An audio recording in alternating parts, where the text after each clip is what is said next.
So what's going to happen every time you walk up the stairs? Multiplex here in Coquitlam. I wanted to show you the next steps on the doors and the finishing and the trim install. We have doors right beside each other here in a hallway. Again, this one's a bathroom door, swings into the bathroom. These ones, closet doors, swinging out into the hallway. And so what we've done is our finishers set up the door frames at different heights to make sure everything lines up. So here's a piece of the door jamb. You got about a 5/8 little difference there in the step where the door swings into it here on this side versus when you see it, from the other side. So on the bathroom, this one's sitting this way, right? So this door got set up a little bit. It sits into here.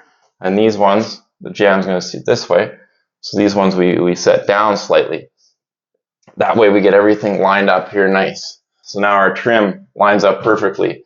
These two meet each other in the corner, and this one lined up as well too. Actually, I'm going to show you one more thing on this because we're right on the edge of a staircase here as well. So what's going to happen every time you walk up the stairs? You're going to look right down the line of these here. So now you can see doors are lined up perfectly, trim's lined up perfectly as well. So there you have it. That's it for now. We'll see you on the next one.